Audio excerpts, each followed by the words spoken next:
en grandissant, je me suis toujours senti comme un étranger au sein de ma propre famille.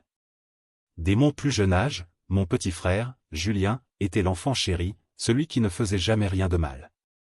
Moi, Antoine, j'étais juste là, une pensée secondaire.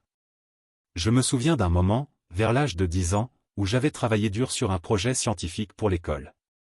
J'avais passé des semaines à construire une maquette du système solaire, peignant soigneusement chaque planète et les positionnant avec précision. Quand je l'ai ramenée à la maison pour la montrer à mes parents, ils y ont à peine jeté un coup d'œil. « C'est joli, mon chéri », a dit ma mère sans lever les yeux de son magazine Paris Match. Mais quand Julien est rentré avec un décembre 2020 à son contrôle de maths, c'était comme s'il avait remporté le prix Nobel. Mes parents l'ont emmené manger une tarte aux pommes faite maison pour célébrer son « progrès ». C'était toujours comme ça, mes réussites étaient ignorées, tandis que les moindres victoires de Julien étaient fêtées comme des événements majeurs. Les réunions de famille étaient les pires.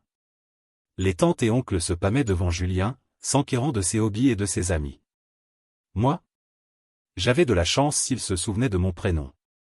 En grandissant, ce favoritisme est devenu encore plus évident. À 16 ans, j'ai obtenu mon permis de conduire du premier coup. J'étais tellement fier de moi, mais mes parents l'ont à peine remarqué.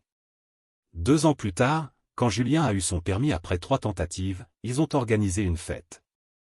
Une fête pour avoir réussi l'examen de conduite. Ce n'était pas seulement les grandes choses. Chaque jour me rappelait que j'étais le second choix. Au dîner, Julien avait toujours la plus grosse part de gratin dauphinois. Quand nous allions faire du shopping à Lyon, il avait des vêtements neufs, moi des vêtements d'occasion. Même le jour de mon anniversaire, la conversation finissait toujours par tourner autour des exploits de Julien. J'ai essayé si fort de gagner leur approbation. J'avais de bonnes notes, je participais à des clubs, j'ai même remporté quelques concours académiques. Mais rien n'était jamais assez. C'était comme si j'étais invisible, vivant dans l'ombre de l'enfant chéri. À 18 ans, j'étais épuisé. Fatigué d'essayer, fatigué d'espérer, fatigué d'être déçu. Je savais qu'il fallait que je parte. Le jour où je suis parti pour l'université à Toulouse était à la fois terrifiant et libérateur. En faisant mes valises, j'ai réalisé que je ne partais pas seulement pour l'école, je laissais derrière moi une famille qui ne m'avait jamais vraiment vu. Ça faisait mal, mais je savais que c'était la bonne décision. Je devais trouver un endroit où je pourrais être plus que l'autre enfant, celui qu'on oublie. Je devais trouver un endroit où je pourrais être moi. Partir de chez moi à 18 ans a été la chose la plus terrifiante et excitante que j'ai jamais faite. Je me souviens d'être resté dans ma chambre d'étudiant, entouré de cartons, me sentant complètement seul pour la première fois de ma vie. Mais c'était une bonne solitude, celle où l'on peut enfin entendre ses propres pensées. Les premiers mois ont été difficiles. J'ai dû apprendre à tout faire moi-même, la lessive, la cuisine, gérer mon temps. Mais chaque petite victoire me rendait plus fort. J'ai commencé à réaliser que j'étais capable de bien plus que ce qu'on m'avait laissé croire. Je me suis plongé dans mes études, déterminé à prouver à moi-même, pas à ma famille, que je valais quelque chose. Je me suis inscrit à des clubs, j'ai trouvé des amis qui voulaient vraiment entendre ce que j'avais à dire. Pour la première fois, je me sentais vu. Bien sûr, il y avait des moments de doute. Des nuits tardives où je restais éveillé, me demandant si j'avais fait le bon choix. Mais je repensais à cette sensation d'étouffement dans cette maison, toujours dans l'ombre, et je savais que je ne pouvais pas y retourner. J'ai travaillé à mi-temps pour subvenir à mes besoins, contracté des prêts, et d'une manière ou d'une autre, j'ai survécu. Le jour de ma remise de diplôme était surréaliste.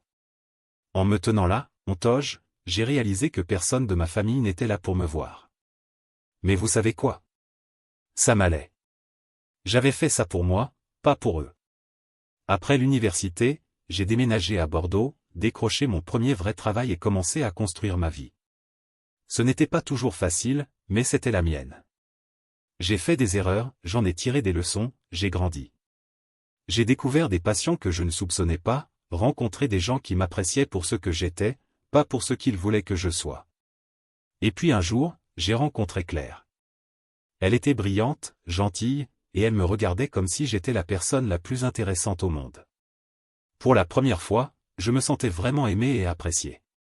Notre relation n'était pas parfaite, aucune ne l'est, mais elle était réelle. Nous nous soutenions, nous nous mettions au défi, nous grandissions ensemble. Quand je l'ai demandé en mariage, ce fut le jour le plus heureux de ma vie. En préparant notre mariage, j'ai réalisé que j'avais enfin trouvé ce que je cherchais depuis toujours, un sentiment d'appartenance, d'être valorisé pour ce que j'étais. Je pensais avoir échappé à l'ombre de mon passé, en construisant une nouvelle vie, meilleure.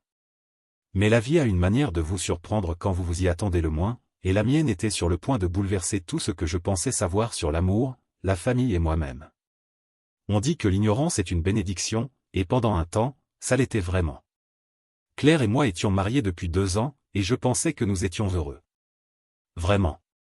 Mais avec le recul, j'aurais dû voir les signes. Tout a commencé quand Julien m'a contacté en ligne, disant qu'il voulait renouer, que nos parents me regrettaient. J'étais hésitant, mais Claire m'a encouragé à leur donner une chance. La famille, c'est important, disait-elle. Si seulement j'avais su. Je les ai invités chez nous, à Bordeaux, pensant que ce serait un nouveau départ. Mais présenter Julien à Claire fut ma première erreur. Je ne l'ai pas remarqué à l'époque, mais il y avait une étincelle entre eux, quelque chose que j'aurais préféré ne jamais voir. Les mois ont passé, et Julien venait de plus en plus souvent. Au début, je trouvais ça bien, ma famille essayant de réparer les ponts. Puis Claire m'a annoncé qu'elle était enceinte. J'étais aux anges, vraiment. Nous essayions depuis un moment, et tout semblait se mettre en place. Mais ensuite, les choses ont commencé à sembler étranges. Les visites de Julien se sont intensifiées après l'annonce de la grossesse. Je l'ai surpris en train de toucher le ventre de Claire, parlant au bébé. Quand j'en ai parlé à Claire, elle a balayé l'idée, il est juste excité d'être tonton. Mais quelque chose dans ses yeux me dérangeait. J'ai essayé d'ignorer mes soupçons, mais ils me rongeaient. La manière dont ils se regardaient, les blagues internes dont je ne faisais pas partie, c'était comme revivre mon enfance, être à l'extérieur, ne jamais vraiment m'intégrer. Une nuit, alors que Claire était enceinte de 6 mois, je n'en pouvais plus. Pendant qu'elle dormait, j'ai vérifié son téléphone. Ce que j'ai trouvé m'a fait l'effet d'un coup de poing dans l'estomac, des messages entre elle et Julien, prouvant que le bébé était de lui. Ils étaient ensemble depuis des mois et, pire encore, ils n'avaient pas l'intention de me dire la vérité. Ils prévoyaient d'attendre la naissance du bébé, puis Claire me quitterait pour être avec lui, pendant que je paierais une pension alimentaire pour un enfant qui n'était même pas le mien. Le lendemain matin, j'ai confronté Claire. Elle a d'abord nié, mais quand j'ai mentionné les messages, elle s'est effondrée. La voir pleurer, tout avouer, c'était comme si mon monde s'écroulait autour de moi. Vous savez ce qui était le pire? Quand j'ai appelé mes parents pour leur raconter, ils ont pris le parti de Julien et Claire. Tout leur discours sur le fait que nous étions tous aussi importants n'était que des mots vides. À cet instant, j'ai réalisé que la trahison ne venait pas seulement de Claire, mais de toute ma famille. Les gens qui étaient censés m'aimer et me soutenir avaient, une fois de plus, choisi quelqu'un d'autre plutôt que moi. Et cette fois, ça m'avait coûté non seulement mon mariage, mais aussi l'enfant que je pensais être le mien. Le goût de cette trahison, je ne l'oublierai jamais. C'était amer, oui, mais c'était aussi le signal d'alarme dont j'avais besoin. Il était temps de me défendre, une fois pour toutes. Le divorce fut un cauchemar. Je pensais avoir touché le fond en découvrant l'infidélité de Claire, mais j'avais tort. L'enfer ne faisait que commencer. J'étais épuisé émotionnellement, à peine capable de fonctionner. Mais Claire et ma famille étaient impitoyables. Ils m'ont dépeint comme le méchant de leur histoire. Selon eux, j'étais toxique, contrôlant, forçant Claire à quitter son travail, tous des mensonges, bien sûr, mais ils s'en tenaient à leur version. Mes propres parents, ceux qui étaient censés me soutenir, ont renforcé ces mensonges. Ils prétendaient s'être éloignés de moi à cause de mon attitude misogyne et de mes problèmes de colère. C'était comme s'ils parlaient d'un étranger, pas de leur propre fils. J'étais tellement brisé, tellement fatigué de me battre, que je n'ai même pas essayé de me défendre au début. Je voulais juste que tout cela se termine. L'avocat de Claire a utilisé mon silence contre moi, dépeignant ma passivité comme de la culpabilité. Avant que je ne m'en rende compte, je perdais tout. Les audiences au tribunal étaient floues. Je restais là, regardant ma vie être déchirée morceau par morceau. Claire est repartie avec une somme d'argent conséquente et ma voiture. La seule chose que j'ai réussi à garder était la maison, une victoire creuse au vu de tout cela. Le pire? La pension alimentaire. Même en sachant que le bébé n'était pas le mien, même après la trahison de Claire, j'étais toujours obligé de payer. C'était comme une mauvaise blague, comme si l'univers se moquait de moi. Tout au long de ce calvaire, ma famille soutenait fermement Claire et Julien. Il assistait à chaque audience, leur offrant leur soutien pendant que je restais seul. La trahison m'a profondément marqué, rouvrant des blessures d'enfance que je pensais guéries. Je me souviens du jour où le divorce a été finalisé. J'aurais dû me sentir soulagé, mais tout ce que je ressentais était du vide. En quittant le tribunal à Bordeaux, je les ai vus Claire, Julien, mes parents réunis, souriants. Ils formaient une famille parfaite, une famille dont je n'avais jamais vraiment fait partie. Cette image m'a hanté pendant des mois. Je restais éveillé la nuit, repassant chaque moment, me demandant où j'avais échoué, ce que j'aurais pu faire différemment. Mais la vérité, c'est que je n'avais rien fait de mal. J'étais juste un dommage collatéral dans leur quête de bonheur. Le divorce m'a laissé financièrement à sec et émotionnellement brisé. J'étais l'ombre de moi-même, me reconnaissant à peine dans le miroir. Mais au fond de moi, une étincelle de défi continuait de brûler. Il m'avait pris tant de choses, mais je refusais de les laisser prendre mon esprit. En fermant la porte sur ce chapitre de ma vie, je me suis fait une promesse, c'était le fond, oui, mais à partir de là, je ne pouvais que remonter. Je ne savais pas comment, mais j'étais déterminé à reconstruire ma vie, plus forte que jamais. Après le divorce, j'étais en miettes, mais je savais que je ne pouvais pas rester à terre pour toujours. Je devais reconstruire ma vie, morceau par morceau. Alors, j'ai fait la seule chose qui me venait à l'esprit, je me suis jeté dans mon travail. Au début, c'était juste une distraction, une façon d'oublier la douleur. Je restais tard au bureau, venait le week-end. Mes collègues pensaient probablement que j'étais fou, mais le travail était le seul endroit où je sentais avoir un semblant de contrôle. Lentement, presque sans m'en rendre compte, j'ai commencé à exceller. Les projets qui m'intimidaient autrefois devenaient des défis que j'attendais avec impatience. Je prenais des risques, proposais des solutions innovantes. Mes patrons ont commencé à le remarquer. Environ 6 mois après le divorce, on m'a proposé de diriger un projet majeur. C'était une énorme responsabilité, quelque chose que j'aurais peut-être évité auparavant, mais cette fois, j'ai saisi l'opportunité à deux mains. J'y ai mis tout ce que j'avais, mon temps, mon énergie, ma détermination retrouvée. Le projet fut un succès. Il a ouvert des portes dont je ne soupçonnais même pas l'existence. Soudain, on m'invitait à des réunions importantes, on recherchait mon avis. Pour la première fois de ma vie, je me sentais vraiment valorisé pour mes compétences et mes idées. 1 an passa, puis 2. Je grimpais les échelons professionnels plus vite que je n'aurais jamais cru possible. Chaque promotion, chaque succès était une petite victoire contre ceux qui m'avaient sous-estimé. Mais il n'y avait pas que le travail. À mesure que je gagnais en confiance professionnellement, je commençais à guérir personnellement. Je sortais davantage, renouais avec de vieux amis, en rencontrais de nouveaux. J'ai même recommencé à sortir avec des gens rien de sérieux, mais ça faisait du bien de savoir que je pouvais encore créer des liens. J'ai aussi commencé à prendre soin de moi physiquement. Je me suis inscrit à une salle de sport, j'ai mieux mangé.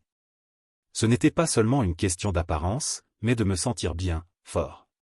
Chaque fois que je courais 1 kilomètre de plus ou que je soulevais un poids plus lourd, je sentais que je laissais derrière moi l'ancien moi, brisé. Puis, environ 2 ans après le divorce, c'est arrivé.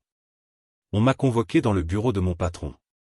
Mon cœur battait la chamade, avais-je fait quelque chose de mal? Mais quand je suis entré, il souriait. Il m'a offert une promotion, une grosse. Meilleur poste, meilleur salaire, même une voiture de fonction. En l'écoutant louer mon travail acharné et mon dévouement, j'ai ressenti quelque chose que je n'avais pas ressenti depuis longtemps, de la fierté. Une vraie fierté, sincère, pour moi-même, pour ce que j'avais accompli. En sortant de ce bureau, je me sentais comme une autre personne. L'homme trahi, qui avait tout perdu, avait disparu. À sa place se tenait quelqu'un de plus fort, plus résilient, plus accompli que je ne l'avais jamais été. Ce soir-là, en célébrant ma promotion seul dans mon restaurant préféré à Bordeaux, j'ai réalisé quelque chose. Le divorce, la trahison, aussi douloureux fussent-ils, m'avaient libéré. Libéré de l'ombre de mon passé, des attentes des autres. Pour la première fois de ma vie, j'étais vraiment, complètement moi-même. Je pensais que c'était la fin heureuse de mon histoire. Mais la vie avait encore un dernier rebondissement en réserve, qui me forcerait à affronter tout ce que je pensais avoir laissé derrière moi. Je pensais être enfin libéré de mon passé, mais je ne pouvais pas avoir plus tort. Tout a commencé par un simple post sur les réseaux sociaux à propos de ma promotion. En quelques jours, ma mère m'appelait sans cesse, me suppliant de venir leur rendre visite. J'ai d'abord ignoré ses appels, mais elle ne lâchait pas. Elle a même débarqué à mon bureau, faisant une scène. Pour éviter d'autres embarras, j'ai accepté à contre-cœur de leur rendre visite. En arrivant dans leur nouvelle maison à Aix-en-Provence achetée, j'ai appris plus tard, avec l'argent du divorce j'ai été accueilli par une scène étrange. Mes parents, Julien et Claire étaient tous là, l'air désespérés et débraillés. Il s'avère que Julien avait perdu son emploi, et ils avaient des difficultés financières. La pension alimentaire que je payais ne suffisait plus à soutenir leur train de vie. Ils ont eu l'audace de me demander de l'argent. Vous y croyez, après tout ce qu'il m'avait fait? Mon père m'a fait la leçon sur la responsabilité familiale, comme s'il avait le droit de parler de ça. Ma mère pleurait, Claire suppliait, et Julien restait là, aussi arrogant que jamais. J'étais sous le choc. Je suis parti sans dire un mot. Mais ils n'avaient pas fini. Ils ont commencé à se présenter chez moi, à m'appeler constamment, essayant même de me culpabiliser par l'intermédiaire de connaissances communes. C'était incessant. La goutte d'eau fut quand Claire m'a appelé, menaçant de me traîner à nouveau en justice pour une pension alimentaire plus élevée. C'est là que j'ai décidé que c'en était assez. Je n'allais plus être leur punching ball. J'ai engagé le meilleur avocat que j'ai pu trouver. Nous avons rassemblé des preuves, des témoignages d'amis et de proches qui avaient été témoins de leur mauvais traitement à mon égard, des registres de leurs mensonges pendant le divorce, tout. J'étais prêt à me battre. Le jour de l'audience est arrivé. Je suis entré dans ce tribunal à Bordeaux la tête haute. Quand ils ont vu la montagne de preuves que nous avions, l'expression sur leur visage, je ne l'oublierai jamais. Le sourire suffisant de Claire a disparu. L'arrogance de Julien s'est effondrée. Mes parents avaient l'air honteux pour la première fois de leur vie. Le juge a statué en ma faveur. Non seulement je n'ai pas eu à augmenter la pension alimentaire, mais elle a été complètement supprimée. La vérité sur l'infidélité de Claire et leurs mensonges pendant le divorce a éclaté au grand jour. C'était fini. J'avais gagné.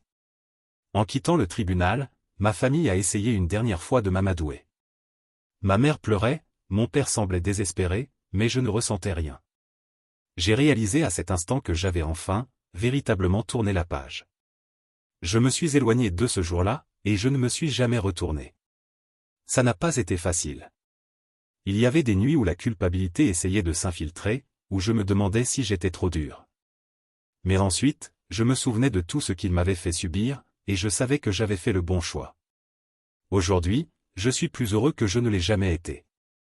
J'ai une carrière réussie, de vrais amis qui m'apprécient, et surtout, j'ai la paix.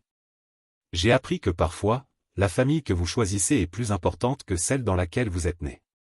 Est-ce que je les regrette parfois? Bien sûr. Mais je ne regrette pas qui ils étaient. Je regrette l'idée de ce que devrait être une famille. Et c'est ok, parce que j'ai réalisé que je n'ai pas besoin de leur approbation ou de leur amour pour être heureux. J'ai trouvé cela en moi. Ce voyage a été long et douloureux, mais je ne l'échangerai pour rien au monde. Il a fait de moi celui que je suis aujourd'hui, fort, indépendant et, enfin, véritablement libre.